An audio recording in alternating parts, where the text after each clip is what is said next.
the Meet the Vendor series. Today we have Teresa from Get Out Custom Travels, and we are going to be learning about the services that she can offer, whether it's honeymoon planning, room blocking, all kinds of different things she can offer you based on your travels. So, Teresa, tell us a little bit about yourself. Hey Amanda, hey Orange Blossom Brides, this is Teresa and I am the owner of Get Out Custom Travels, which is a boutique travel agency.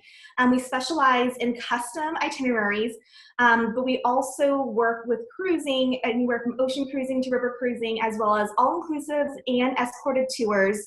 And we work with destinations all over the world. So currently, most of the clients I work with are folks around our age, which means a lot of destination weddings and honeymoons. So that's what I work with mostly, and that's where I come in with Orange Blossom Brides. And Teresa's been a lot of places in the world. She does a lot of traveling, which is very helpful for what you recommend, correct? Yes. Part of how I keep up to date with current travel trends, as well as making sure the vendors I work with are offering quality services and basically the quality experiences I want my clients to have. Part of how I am able to experience that is actually going to the destinations, actually using the vendors that I would recommend to my clients to make sure that they are meeting the standards I want for my clients. So why hire a wedding, like a honeymoon planner or a travel agent? Why not just book your stuff online? Like what makes it different by hiring you? Sure. So most of the times when people are starting their trip planning, they go online and they go to some place like Travelocity or Expedia, and they'll type in their dates as well as where they'd like to go. And the computer doesn't know whether or not you're doing this for your honeymoon or if you're doing it just for like a short weekend getaway. And honestly, I don't think the computer cares why you're traveling. But when you call a travel professional, whenever my clients call me, I ask them, why are you traveling? I care about what their purpose is while they're away. If it's a honeymoon, there's a certain kind of emotion that goes into planning a honeymoon.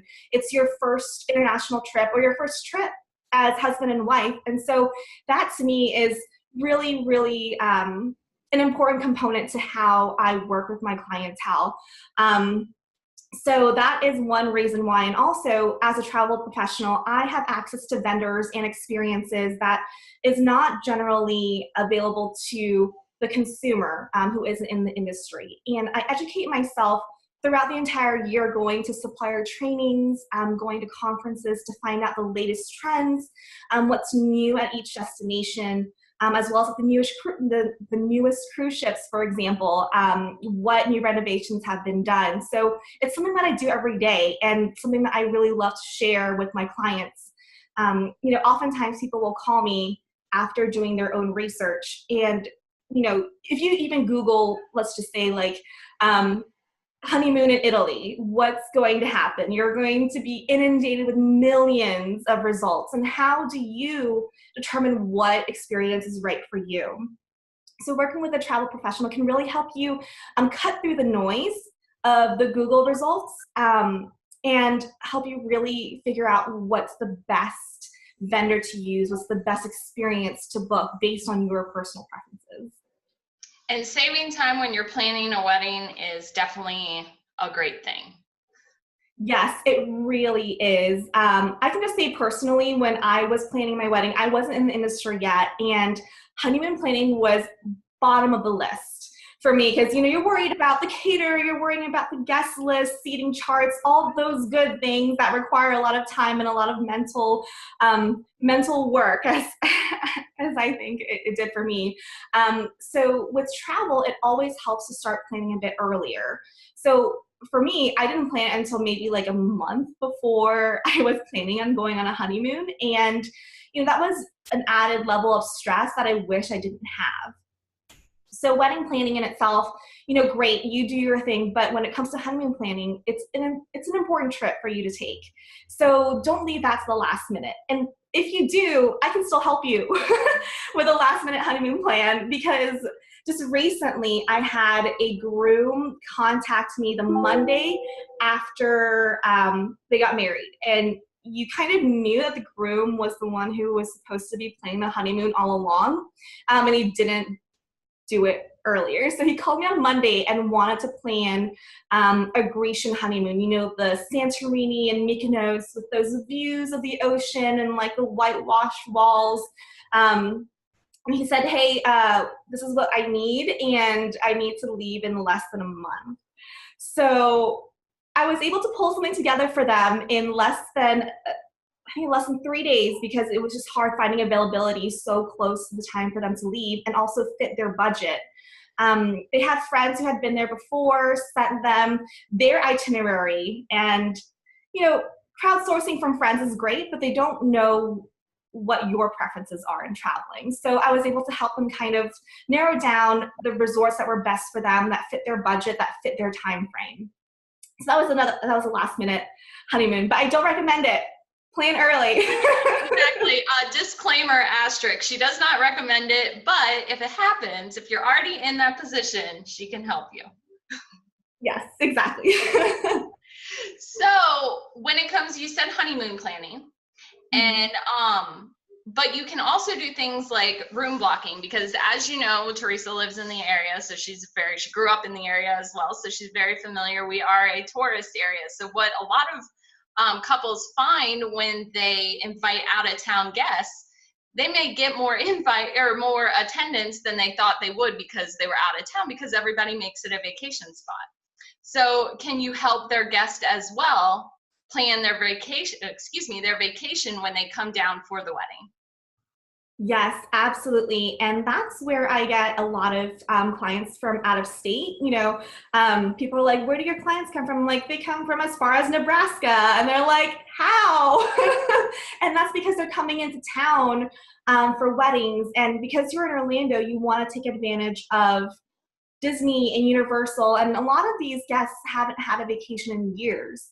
And they're bringing their families. And you know, just being from Orlando, you kind of grow up knowing about Disney parks, but then knowing how to book hotels and tickets and packages, that's a whole other beast to deal with. And so what I find has been helpful for couples, not just in the whole honeymoon planning phase, has been helping their families plan their Disney and Universal and all these other theme park experiences. Because the last thing you want while you're planning your wedding is for like Aunt Sally to come to you and be like, hey, so I want to do a week at Disney. What hotel is best? There are so many Disney hotels. What's the best ticket option for us? You know, you don't want to have to deal with stuff like that. But for me, I can definitely take that off your plate and make sure your family has a great time while they're here attending your wedding.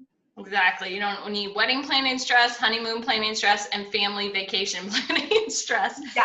So not extra stress you don't need. So what advice would you give couples when it comes to planning their honeymoon? Like where to go, what to do? What is your top advice you give them? I would say first, you know, don't make it the last thing you think about, because oftentimes that is the last thing couples think about is what they want to do for their honeymoon. You don't have to have a set destination in mind. That's where the services of a travel professional comes in. You know, you might say that these are the types of activities that we enjoy doing on vacation. So if they like laying out on the beach, or they want something all-inclusive, and I can just take their preferences as well as their budget and find them a few destinations that would work really well for them. So that takes the stress of trying to figure out where you want to go. That takes the stress out of it. Some folks, they already know where they want to go. That's perfect. I can help them narrow down the experiences that they would like to do, because oftentimes people come in with preconceived notions of what it's like to do certain things. And it may not always gel with reality. So I'm here to help with that, make sure that they know what they're getting themselves into. So that's one piece of advice, is you don't absolutely need to know exactly what you want to do. We can help you narrow it down. And also, it's okay to not go on your honeymoon immediately. I wish I had waited maybe a week or so before actually going on my honeymoon. We went, I think it was like not the next day, the day after our wedding. And it was so stressful because family is still in town. You have all these gifts that come in that you have to kind of organize. Thank goodness I had my family to help with that. But it's okay to delay it by a week or so before you leave. That'll cut down on the stress as well. And I love both of those advice. I love though how you said you don't have to know where you're going, because you may be able to find them a place they've never even thought of, that they makes it even more of an adventure, I guess is what I'm trying to say. Yeah, and that is absolutely true. I mean, I can't tell you how many times people come to me and they tell me they want one thing, and I'll ask them, what is it about this destination that you really like? Because with your time frame, if you have 5 days and a certain budget amount, having a really great honeymoon in Greece is not going to work out well, because you have to consider the travel time from the States to Greece. That's maybe a day and a half. So your 5 days of honeymooning is cut down by a lot, and then the travel time to get back. So, trying to figure out the personalities of the couple is really something I love doing, and being able to match them with an experience that they're like, oh my gosh, I never would have thought of this destination or this experience, but here it is. You didn't know it was available, but I'm glad I could have introduced that to you. And that's definitely going back to what you said before of why hiring, because a computer is not going to give you that much personalization. Yes. And going to trade shows and conferences, I meet vendors personally. Like, I know who the CEO is. I know who my contact is for certain suppliers. So, being exposed to that versus, most people maybe go on 1 or 2 vacations a year. And so they only plan once or twice a year for what they would like to do. Traveling and travel planning is something that I do on the regular. So to be able to have that arsenal of information already in my head all the time, that cuts down a lot on the amount of time you will spend planning your travel. So give me like the top 3 locations that people go on a honeymoon of your clients, not in the country, just like of people that you help. Sure. Italy is definitely top of the list. Greece is also top of the list as well. And then the third one, so South America has been very popular, from Peru to Colombia to Ecuador, and those are for the very adventurous couples. So in Peru, you have Machu Picchu. Ecuador, you have the Galapagos. And then Colombia is just an emerging destination that, you have everything from mountains and rainforests to the beach side in the Caribbean. So that's what I found to be like the third really popular destination. And then Europe is still, I'm sorry, go ahead. Yeah, and Europe is still really popular. I have a lot of people who go to France and England as well, just not on their honeymoon, but on trips. So, it hasn't died down, even with, news stories coming out of Europe. Europe is still super hot for travelers. And there's so, like, I haven't been to Europe, so full disclaimer, she is definitely the expert on this. But I am a historical person, and Europe just, with each country has their own vibe. So it's like, so you could get so many different, experiences just from going over there. Exactly. And even just in a single country, you can get so many different kinds of climate, different kinds of sites. So let's just take France, for example. You have like the romantic Paris, and I love Paris so much. Every time when I go, I always find new things that I want to do. You have the art history, you have the actual history of it, and just seeing the Eiffel Tower in person, it's indescribable. You're just like, oh my goodness, I've seen this in magazines and on TV, but I can't even believe I'm seeing it right now. So you have Paris in itself, but then you go to the south of the country, and you have beautiful beaches like Nice and Cannes. So, in one single country, you can cover so many different kinds of experiences. So probably my number 1 question for you is, what is your favorite place to visit? Can only pick one, no cheating. Oh, favorite place. So every time when people ask questions like this, I always ask myself, if I could only visit one more place in my life and can never visit anywhere else, where would it be? And I would hands down say New Zealand. New Zealand is my absolute favorite destination that I've been to so far. Not putting down any other place, but if I had to go to one more place in my life and nothing else, it'd be New Zealand. It's just so beautiful. It's so beautiful down there. And I'm a huge Lord of the Rings nerd, so of course there's that tie. But it offers so much in regards to scenery. It's so different than what I'm used to living in Florida. We have beaches and stuff, but no mountains. And so there you have mountains, you have really nice water, not like laying out beaches, but they still have really beautiful beaches too. Um, that would be my go-to, and I think I would say New Zealand was the inspiration for me to pursue a career in the travel industry. So you went to New Zealand before you ever became a travel agent? Yes, I did.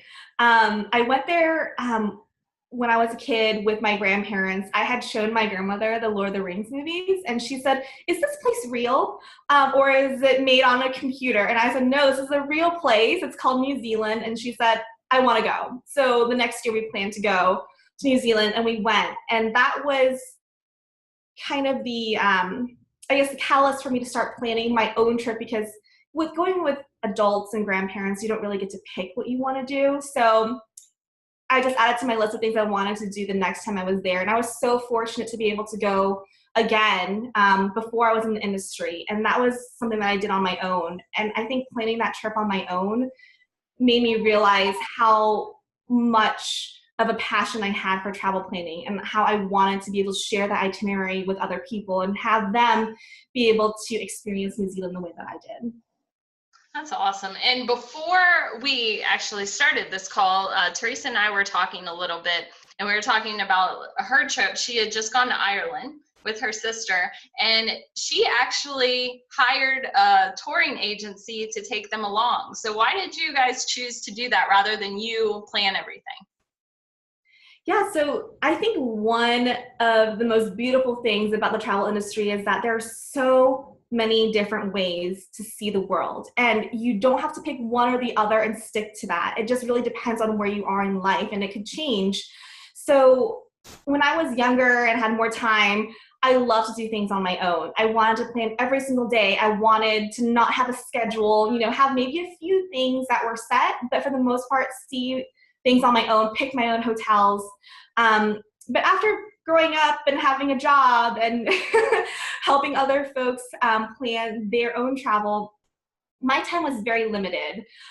So when it came time to try and find an experience for me and my sister, I told her, "Hey, we're going to do an escorted tour. One of my favorite vendors has availability still for one of their most popular Ireland itineraries. So we're going to go on that one." So we did. And I will just tell you that it was one of the most stress-free vacations I've had in a while.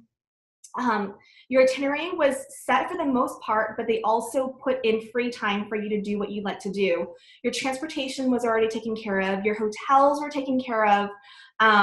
Activities and excursions were for the most part taken care of. So all you have to do is show up.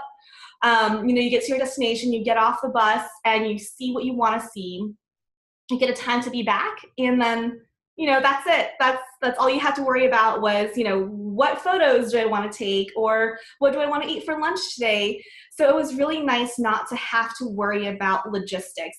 And usually when we travel, I'm the one who worries about logistics and everyone else just follows. So it was nice not to have to do that this time. So for folks who want that kind of experience, escorted tours are really wonderful. And like I said, there's so many different experiences available depending on the preferences of the travelers.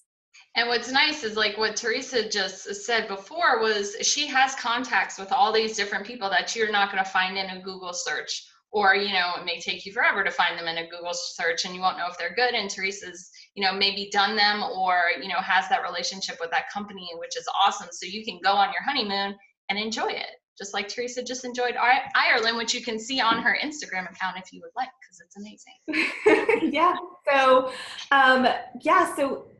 whenever I recommend certain products. I really take into consideration, like I said earlier, why you're traveling, but also who you're traveling with, because that really changes the dynamic. Are you traveling with your significant other on your honeymoon, or are you traveling with a larger group of people and your grandparents are on there, or you're just traveling with your sister? That can really determine what kind of, or how you travel is who you're traveling with. So if they want to contact you, whether to book their honeymoon, help with their family accommodations when they come in, whatever their travel needs may be, if they want to contact you, how do they get in touch with you? They can get in touch with me via the Orange Blossom Bride blog. I mean, my contact information is there. But also you can email me at teresa@getoutcustomtravels.com. And all my information is on the Orange Blossom Bride website, including my phone number and the best ways to reach me. And you can also reach me on Instagram. I try to post my experiences on there, as well as give little tidbits on traveling and travel tips and stuff like that on there as well. Yes, it's a must follow account. So go follow. Well, thank you. Well, thank you so much for being with us today and telling us a little bit about what you do. Thank you so much for having me. It was really fun. I look forward to working with other brides and grooms on their honeymoons and other travels.